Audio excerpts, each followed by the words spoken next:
Welcome, everyone, to the Apoco-Larry podcast. I'm Steve. He is Dr. Van Beek. Oh.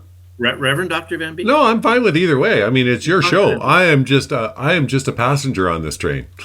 Yeah. Well, I added my credentials to my name in my emails Oh, because I used to just say Lawrence Van Beek, and now I say Lawrence Van Beek, DTH. Right? nice. And yeah, I thought, maybe people wouldn't bug me as much if they knew I was a doctor. Okay. How's that going for you? How are the early returns? Well, so far it's actually helped a little bit. Like the one guy who's been bugging us over and over and over again stopped asking questions when I sent him the email. Nice. And I don't know. I don't know where it'll go. Okay. We'll see. Okay. Well, We'll see. thoughts and prayers, my friend. That's all I can say. Yeah. Yeah. Tonight, we're looking at Judges 2. What would you like to say about that? Okay, so Judges 1 and 2 are just getting us into the book, right? Remember in 1, they were supposed to go after the people of the land, and they were supposed to get the people out of the land. Now in 2, it is the preparation for the rest of the book, where he basically says you didn't get the people out of the land, therefore they're going to be an issue to you in perpetuity, and they kind of set you up for this ritual thing that happens. Remember what we said last week? The Israelites, they're not a cohesive country yet, so it's not Israel.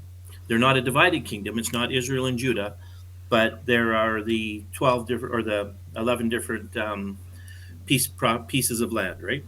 Mm-hmm. Was there 12 pieces of land? If you go through, because the Levites don't get land, Right. but both of Joseph's sons get land, so it's still 12. Right. Okay. I get you. Ephraim and Manasseh both get a piece of land because he got the double portion, Right. right? So you can talk about Israelites in this section, but really you're talking about Danites and Benjaminites and the different tribes. Yeah. So the land is all divided. Remember in the last chapter he said, and at this time they had no king. And so now he's going to prepare us for the raising up of the judges. Now, before we get going, does that also lead us to think that this book was produced after all this time? Yes, most scholars think it was written during the time of the kings, somewhere in the period of the kings, of Okay. either United Kingdom or sometimes even later. But because they mentioned that Israel had no king, it must have been written at a time when there was a king. Yeah. So it's a collected history of this period of time that it was produced Yes. during the time of the kings. I get you. Yeah, very much so. Yeah. Nice. Okay. Well, for those of you playing the at-home edition, and you can open up your Bibles, your Bible apps, your papyrus. I think that's all I got. Yep. Yeah. But why don't we start at verse 1? I don't know. Let's play it there. Verse 1, chapter 2, Judges. The angel of the Lord went up from Gilgal to Bochum and said, I brought you up out of Egypt and led you into the land I swore to give to your ancestors. I said, I will never break my covenant with you, and you shall not make a covenant with the people of this land, but you shall break down their altars. Yet you have disobeyed me. Why have you done this? Or why have you done this? And I have also said, I will not drive them out before you. They will become traps for you, and their gods will become snares to you.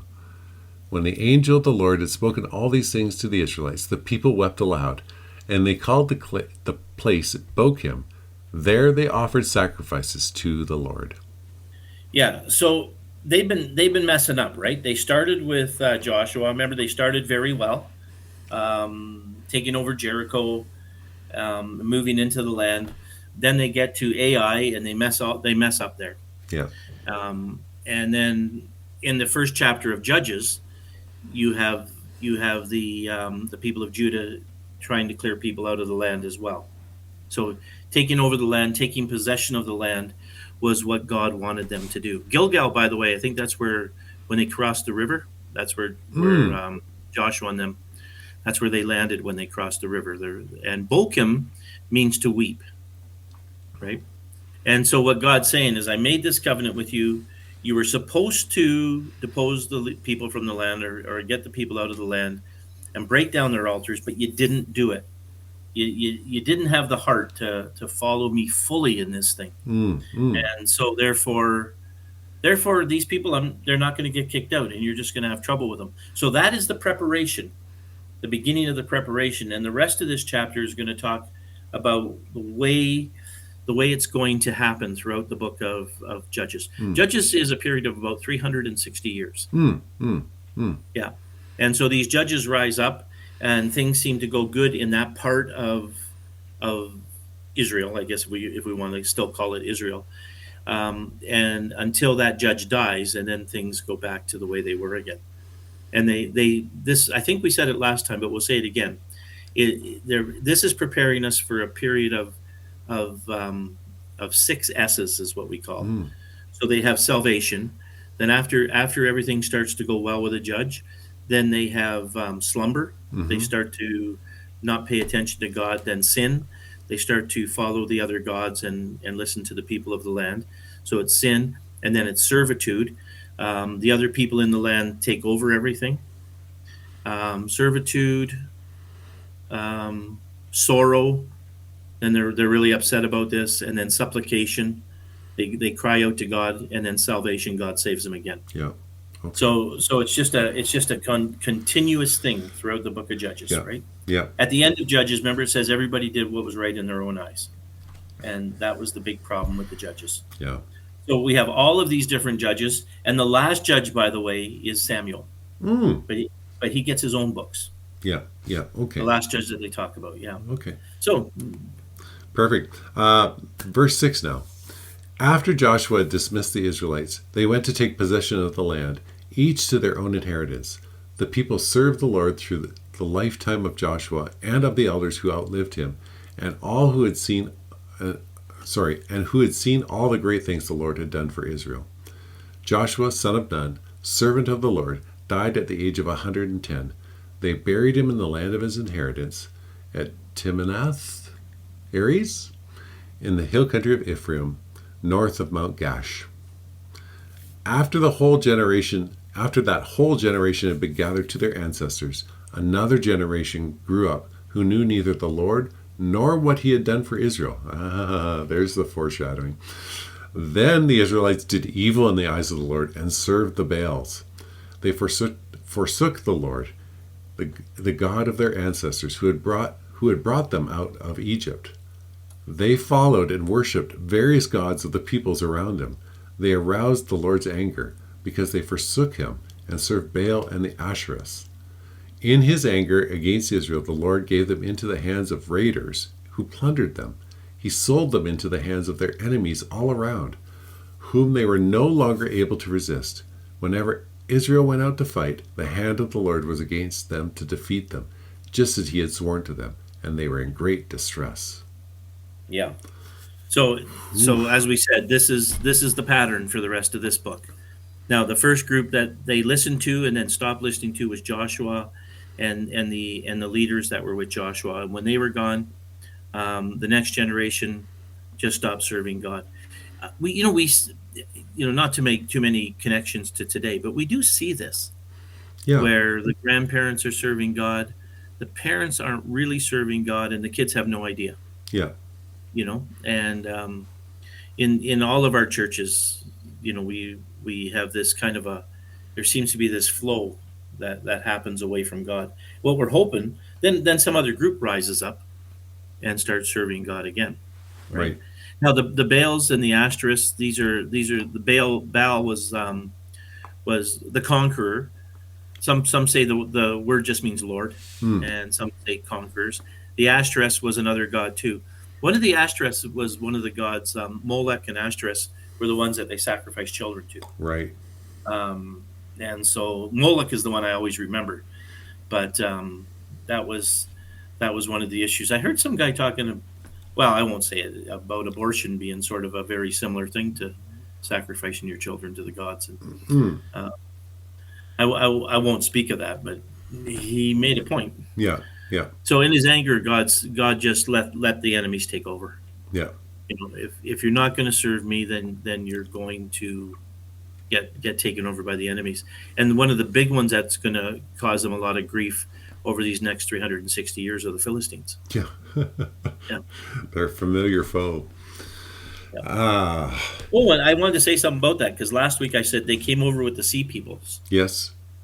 and someone asked me who were the Sea Peoples, and we don't know exactly who they were, but there seemed to be an upheaval in ancient times, and these their people were trying to get away from the countries they were in, and they came over the Mediterranean Sea. They came over the sea and landed in the Near East here, Hmm. in around Israel and stuff. And so the Philistines, they think, came over in around 1200. Oh, okay. Okay. Yeah, and some people, even there was a guy named Noth who thought the Israelites came over at the same time. Hmm. And the 12 tribes were in a fictioni that they set up with one tribe gathering around each month of the year. And he thought that was the kind of thing, but more people think no, Moses was more around 1400, and this is a couple of hundred years after the death of Moses, that the Philistines came in. Hmm. But yeah, they were a big problem Yeah. for everybody in that area. Yeah, I can imagine. Yeah. Yeah. So Interesting. Interesting. Okay. Verse 16 then. Then the Lord raised up judges who saved them out of the hands of these raiders. Yet they would not listen to their judges, but prostituted themselves to other gods and worshiped them. Sure, you saved me. Don't mind me. I'm just going to bugger off over oh, yeah. here. Great. I'm glad we're not like that. Yeah. Steve. Oh, we people of reason seeing God act, and we go, yes, I'll completely be obedient until. What time is it? Anyway. Yeah. Until the morning. Anyway. Yeah, that's right. They quickly turned from their ways of their ancestors who had been obedient to the Lord's commands. Whenever the Lord raised up a judge for them, he was with the judge and saved them out of the hands of their enemies as long as the judge lived. For the Lord relented because of their groaning under those who oppressed and afflicted them. But when the judge died, wow, shocker, the people returned to their ways even more corrupt than those of their ancestors, following other gods, serving and worshiping them. They refused to give up their evil practices and stubborn ways. Yeah, and that's the thing we were talking about. As long as the judge was alive, Israel was okay. And when that judge died, then they just went back to the way they were. And he says even worse than they were. Yeah. When the judge died. Now some of these judges are kind of goofy. Some of them. Yeah. And some of them you wonder about them serving God at all. Yeah. Samson, we're going to get to Samson eventually, and yeah, he was a fairly reckless person, as it turns out. Right. She's Samson. What a guy. Yeah. It's so funny that you see these people that, they would not give up their evil practices and stubborn ways. They would see this pattern and still go, no, I got this. I totally got this. Yeah. But when you think about it, some of these judges would judge for 50, 60 years. Yeah. So, I mean, you could have a couple of generations. Yeah, good point. Good point. And so it's not like God did something for me and then I just right away did something wrong. It's like God did something for me, and then my grandson didn't clue into that. Yeah. Or my son didn't clue into that, and that's why God had to judge them over and over and over again, which is the pattern of history. Yes. Really. Yes. Who ever thought that people would be questioning the Holocaust? Yes. Yeah. When I remember they took pictures of it and they took films of it so that people wouldn't forget. Yeah. And people still question it. Right? Yeah. Yeah. Or a moon landing. But wow. Yeah. Okay. Or the flat Earth stuff. Oh, the flat Earth guys. I'm sorry if we've got flat Earth Christians here, but yeah, that's when we have to mock. Yeah, no, I'm sorry, you deserve that. Yeah. Okay, verse 20. Therefore the Lord was very angry with Israel and said, because this nation has violated the covenant I ordained for their ancestors and has not listened to me, I will no longer drive out before them any of the nations Joshua left when he died. I will use them to test Israel and see whether they will keep the way of the Lord and walk in it as their ancestors did. The Lord allowed those nations to remain, and he did not drive them out at once by giving them into the hands of Joshua. Yeah. Yeah, and that's where he said they were supposed to drive everybody out, and they just didn't. And therefore those people caused them grief forever. Yeah. And it's something that we struggle with, that God told him to get rid of all of those people. It doesn't sound loving and kind, but the people had been judged by God, and it was time for them to go. Yeah. And the Israelites just did not fulfill this thing. Yeah. Yeah. Wow. Now the capital isn't Jerusalem at this time. There's many capitals. Right. And there wasn't a central capital for all of Israel. Right. Until David comes along, the second king. Right. Right. Yeah. Are they built? They're building cities by this time, at least, though. I take it. They're occupying the cities that were there, and then because there were cities there, so they'd be occupying those cities, and they'd be building them up and building around them and farming around them and doing their thing. Yeah. Okay. Cool. Yeah. Folks, I hope you enjoyed that. That's, my friend, that was a fantastic overview of Judges 2. Here we see, like Larry said, we set up this weird sort of wheel of S's that's going to roll through this entire book of how stupid can you people be. We should add that S. That should be like a seventh S or something like that. Yeah. Stupid. How stupid are you? And yet they're going to keep doing it. And we read this stuff because this is us. Yeah. And I've had teachers in the past that felt that that Canada was going to go this way too. They were going to leave their love of God. Now, Canada's never really been considered a Christian nation the way the United States was a Christian nation, but leave the proper way of living, leave Christianity, and reap the results of that unfaithfulness. And I've had teachers say, "Yeah, it'll come to Canada too." Yeah. Now, I'm not saying that. I'm just saying that I've heard people say it. Yeah. Yeah. That's word on the street. That was the word. Yes. Yeah. Word in my classroom. Yeah. Was that way. Yeah. If you walk down the Christian streets, that's what you heard.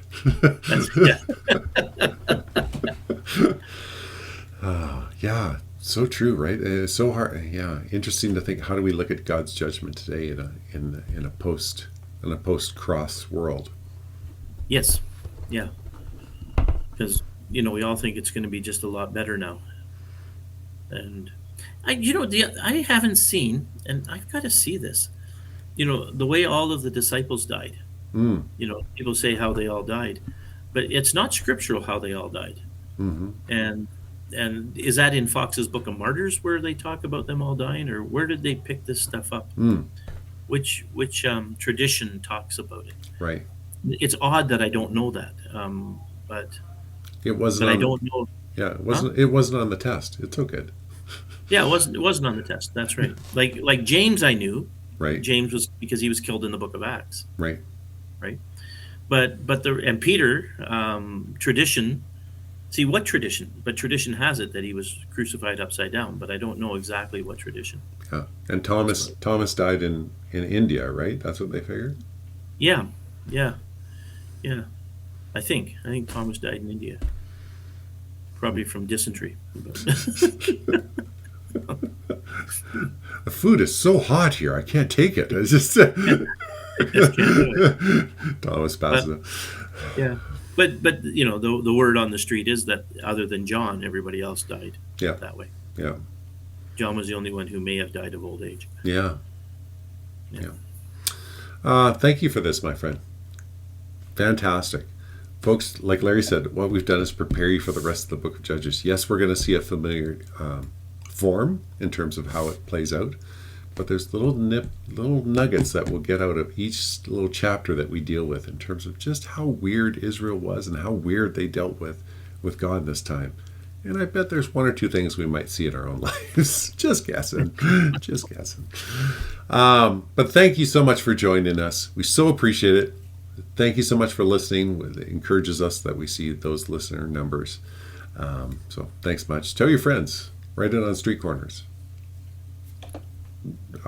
People don't put stuff up in post offices anymore, I don't think. I don't know. Anyway, wherever you put up stuff, put up stuff. But until that next time that we're here with you, I was Steve, he was Larry, and this was the Apoco-Larry Podcast.